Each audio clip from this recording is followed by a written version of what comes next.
Follow me. Good morning or good afternoon. Actually, we are in the first moments of the afternoon. Hi, Day Lady here, Sharon Schultz, and I am here with another rousing round of Beatles Significa, which is Beatles trivia. I named it after this little card deck that started the whole thing. It's kind of battered, as you can see, lost the roof. But this is a 1980s card game that has 832 questions about the Fab Four and answers too, of course. So that's what started it. So there we have it. Today, I want to begin with reading something, a little interesting article from this book here. This is 100 Things Beatles fans should know and do before they die, right? Okay. I don't know about that, but anyway, there's a story in here called Animated Fabs. And I just thought it was kind of cute and kind of nostalgic. So I was going to read it. And so, Animated Fabs from 1965 to 1969, kids in America could get a worldly dose of Beatlemania on TV by watching the Beatles, the cartoon series. The stories were the idea of Al Broadux, an executive at King Features Syndicate, who approached Brian Epstein during the Beatles' first visit to America in February 1964 about doing an animated series about the Beatles. Epstein agreed, and Brodox quickly went to work lining up sponsors and writers. Because it was felt that American children would have trouble understanding British accents, American voiceover specialist Paul Frees was hired to provide the voices of John and George among his many credits. He also did Rocky and Bullwinkle cartoons and Pillsbury Doughboy. But British actor Lance Percival was also hired to provide the voices of Paul and Ringo. Interesting. I watched that show when I was a kid, and I didn't know they weren't real British accents. Each half-hour show featured two 5.5-minute cartoons and two sing-along spots. The plots generally involved the Beatles ending up in some kind of sticky situation, usually while trying to escape from their fans. Vampires, monsters, and witches also make frequent appearances. The stories were each based around a Beatles song, and the sing-along sequences featured additional songs, meaning kids got a lot of exposure to the Beatles' music on the program. A range of toys was also produced to exploit newfound interest in the group among the preteen demographic. The toys all are now quite collectible. A complete set of inflatable dolls based on the cartoon characters will set you back at least $500. The show debuted on September 25th, 1965 on ABC and was an instant success. The first 26 episodes generated high ratings, but soon after, the ratings began to slump as those 26 episodes were rerun not just once, but twice before any new episodes aired. The second season in 1966 featured 7 new episodes, with episodes from season 1 mixed in during rerun periods. The third season in 1967 featured only 6 new episodes. After they aired, all 39 episodes were simply rerun, the last air date being September 7th, 1969. The Beatles themselves had nothing to do with the series and were said to have not liked it very much, at least at first. One of the reasons why the series was not shown in England. They later modified their views somewhat as George's backhanded compliment. They were so bad or silly that they were good, if you know what I mean. The success of the Beatles led to cartoon series about other rock groups, both real, the Jackson Five, and fictional, the Archies. The show was seen in syndication through the 1980s. MTV rebroadcasted edited versions of the show in 1986 and 87. Apple purchased all the rights to the series in the 1990s, and though they've licensed the cartoon images for various official products, the show themselves have yet to be officially re-released. How about that? Interesting, yes? Okay, so questions today.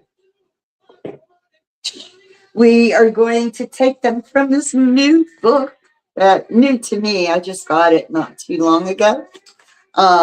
It's a collection of quizzes. What does it say? Quizzes and fun facts about the music of the Beatles. So can't get better than that, right? So let us see. I guess we'll start at the beginning, right? So these questions, okay, we're going to do something a little bit different this time. Okay, so here it is, trivia quiz, okay, Beatles 1. And it looks like there are, let me see how many questions do we have. Okay, there's a few. Okay, so there's 10 questions. All right, so I'm going to read all the questions and maybe you could jot down your answers. And then at the end, I'll read the answers because they come with nice explanations too. So, okay. Question number 1. Here we go, folks. Brand new trivia experience featuring the Fat Four. Question 1. This is an amazing find here, sir. Looks like a book. It's in terribly deteriorated shape, but there are some facts we've managed to gather. What is the one fact that does not fit into the Beatle book discovery? Is it involves a dirty man and a clinging wife?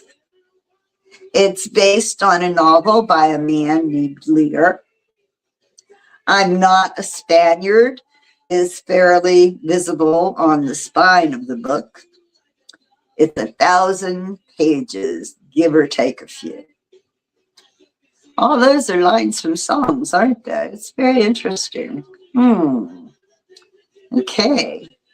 I have no clue, so we're all going to find out together. Question number 2. Most peculiar, Professor, a bag containing what seems to be a chocolate dessert of some kind. And even more odd is 50 acorns tied in a sack. These artifacts are physical remnants from which song? Let me read that again. Most peculiar, Professor, a bag containing what seems to be a chocolate dessert of some kind. And even more odd is 50 acorns tied in a sack. These artifacts are physical remnants from which song? Is it Being for the Benefit of Mr. Kite, Savory Truffle, The Ballad of John and Yoko, or The Continuing Story of Bungalow Bill?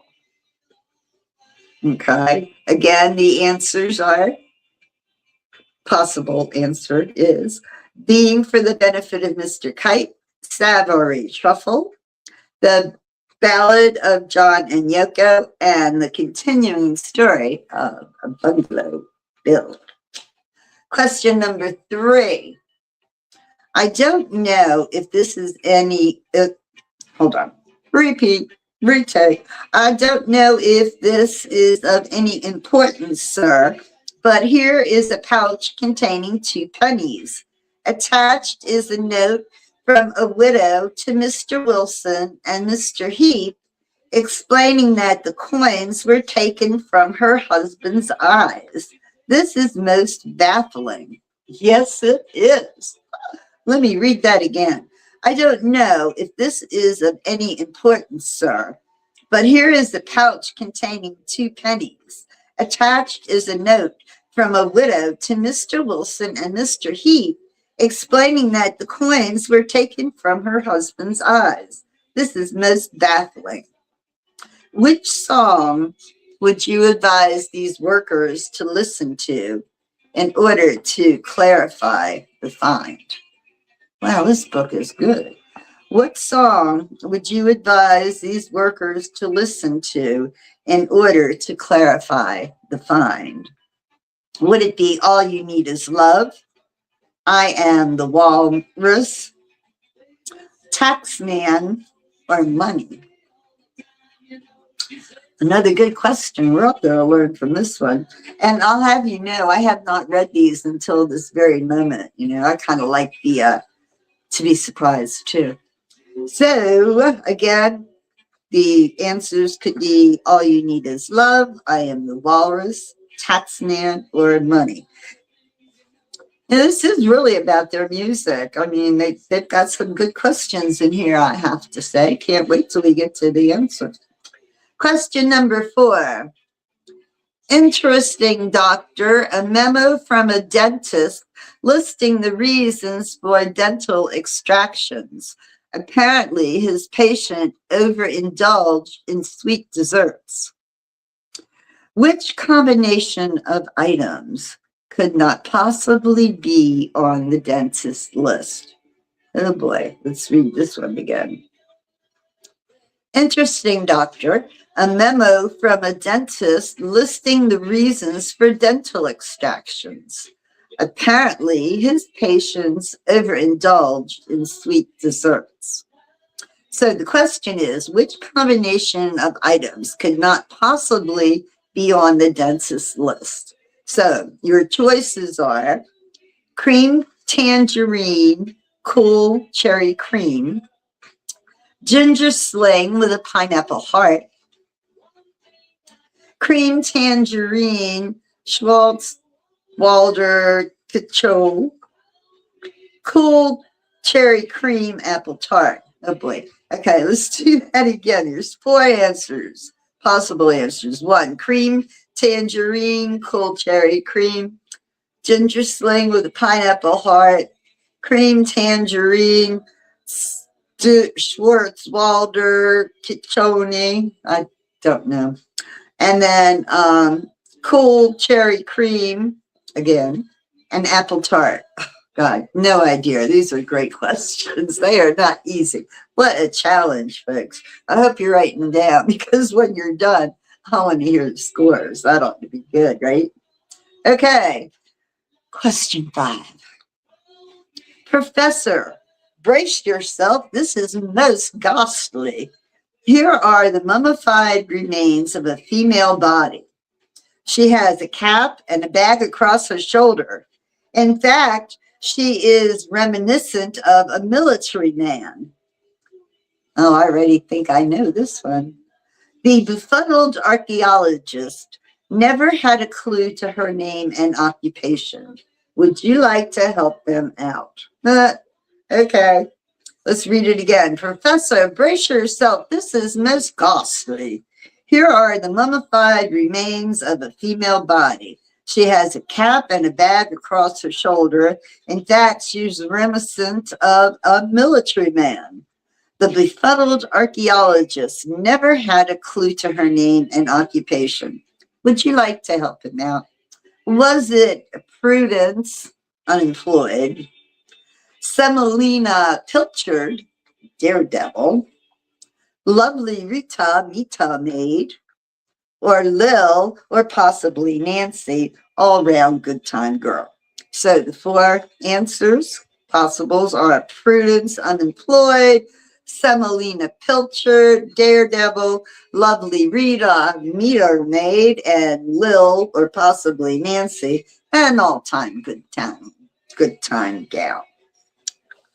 Okay, question 6. Even more unpleasant feelings, sir. Presumably, a badly decomposed female who must have been good looking, but appears to be dressed as a man in a polythene bag. The historians playfully nicknamed her.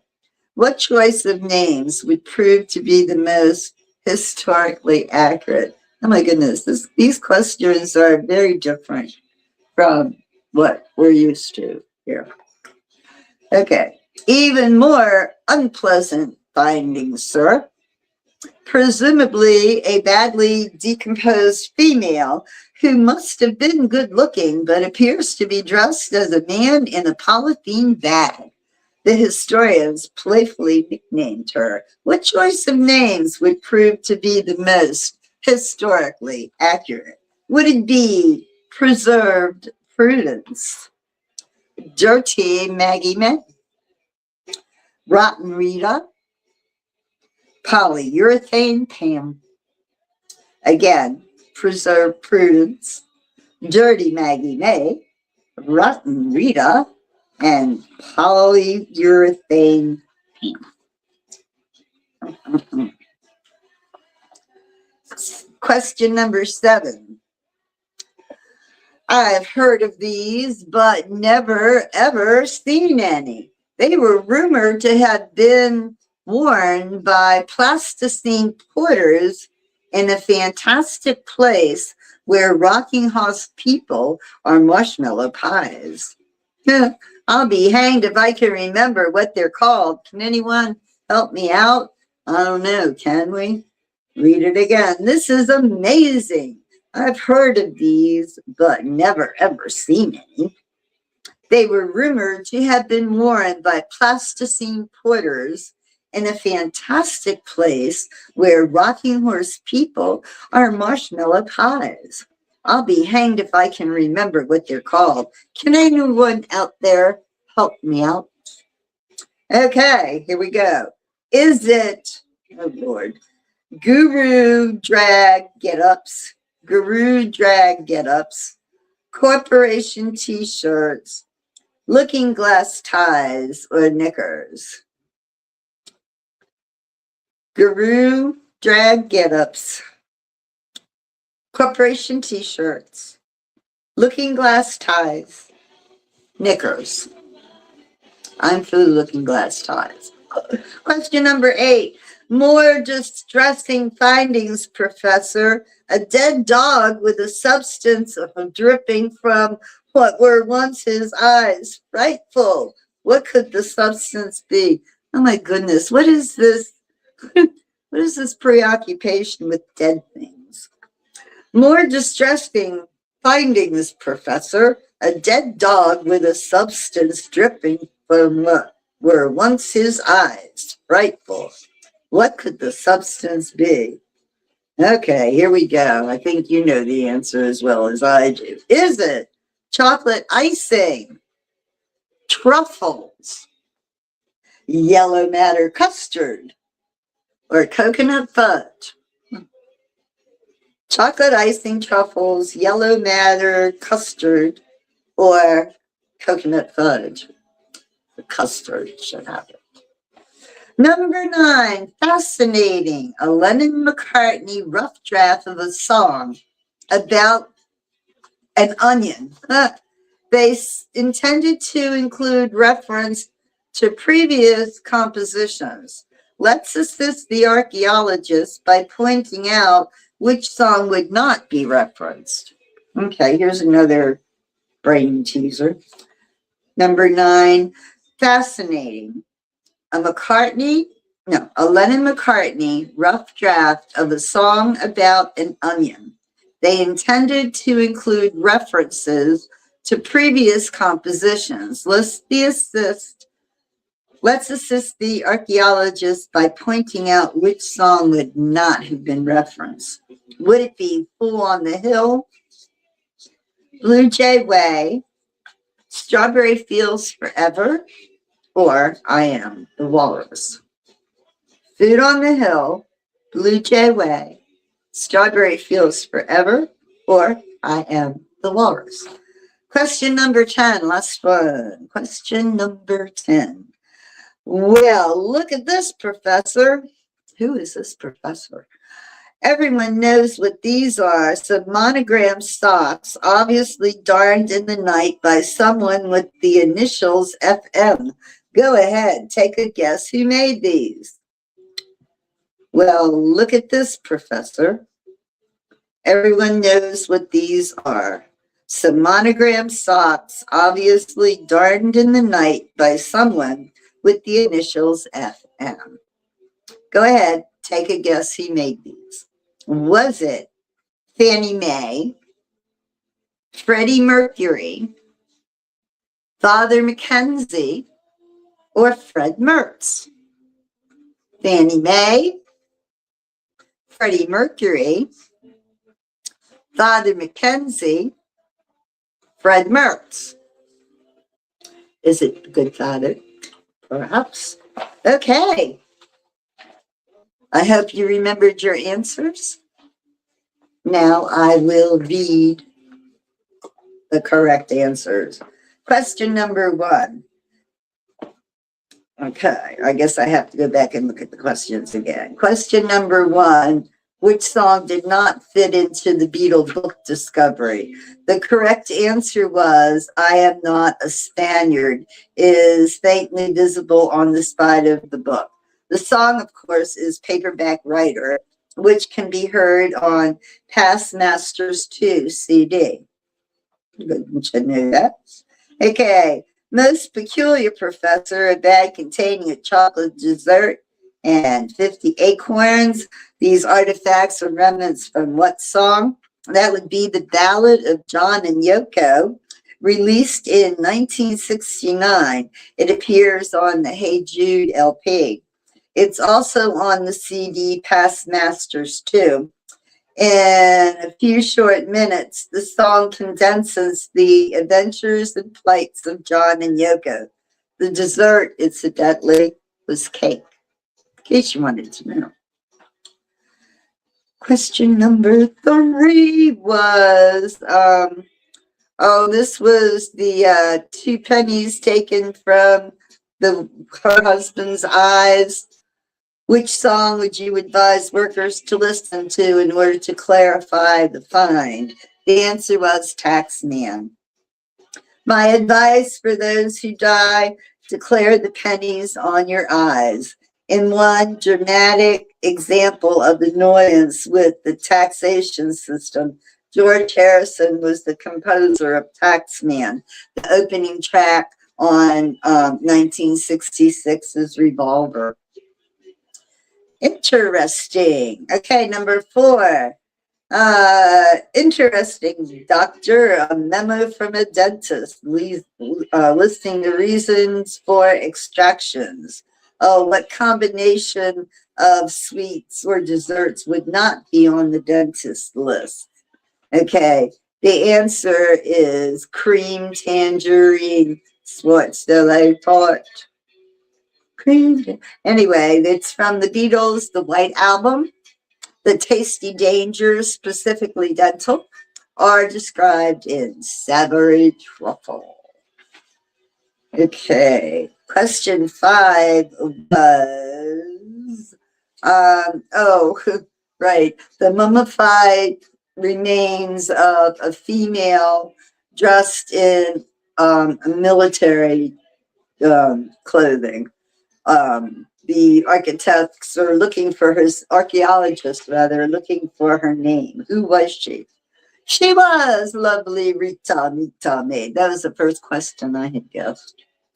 Lovely Rita. Needless to say, it's Rita who is the legendary meter maid from Sgt. Pepper's Lonely Hearts Club Band. Very good. Okay, number 6.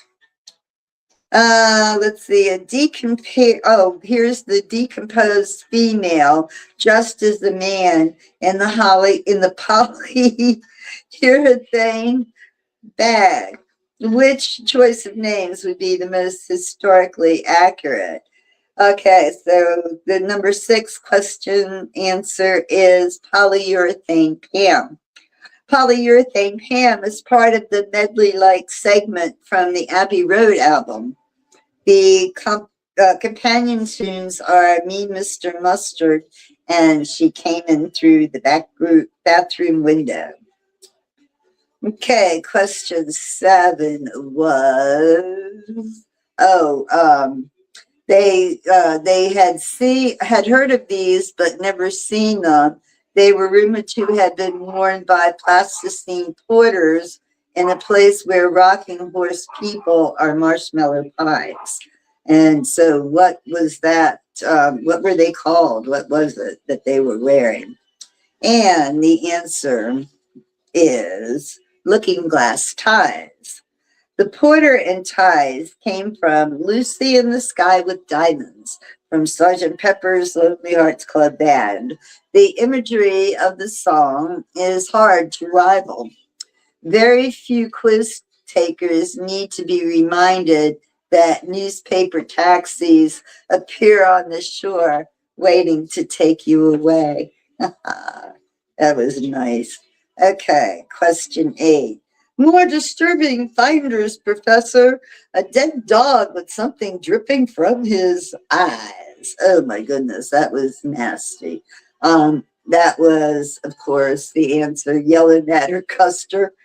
The custard substance Matt mentioned here is an appetizing reference to the morbid fate of an unfortunate canine in I Am the Walrus, another of the more image-based Beatles compositions, I'll say. Okay, 2 more. Number 9. Number 9. Remember that? Number 9. Fascinating. A Lennon-McCartney rough draft of a song about an onion. Let's assist the archaeologist by pointing out which song would not be referenced with others in this song. And that would be, the answer is Blue Jay Way. Blue Jay Way. Glass Onion is one of the more beat-driven tracks from the Beatles album. Other songs referenced are Lady Madonna and Fixing a Hole. And our last question, number 10. Well, look at this, Professor. Everyone knows what these are. Someone darned these socks with the initials FM. Who is FM?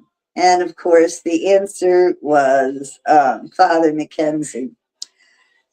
We ended on a frivolous note.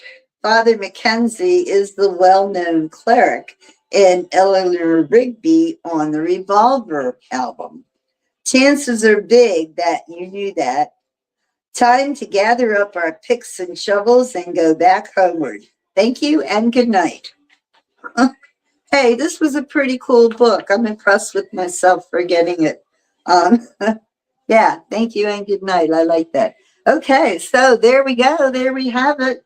Another awesome noontime, lunchtime Beatles getaway. Gets you to go, takes us away from the Monday every day and puts our brains to use here. Let's see. So I'll try to do this every Wednesday. So if you subscribe to my YouTube page, Sharon Schultz, the Bay Lady, and follow my Facebook page, Sharon Schultz, the Bay Lady, you will see when I have posted them and with the link so you can join in. The more the merrier, as far as I can tell. And also, if you go to my Facebook page and YouTube page, you'll find links to other platforms that carry calendars with various viral tours, virtual tours on there, including mine. And also there is a website where I can, where you can support my tours. It's called buymeacoffee.com. Boy, I need some coffee right now, I think. Okay, anyway, so I want to leave you with this one message from my friend over here. My friend who needs no introduction. You all know who this is, so let me give the floor to him. Take it away, Johnny.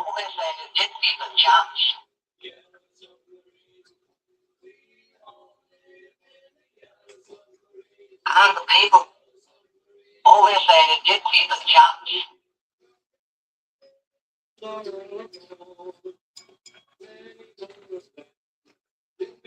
I guess that's all he's got to say. Give peace a chance. Works for me.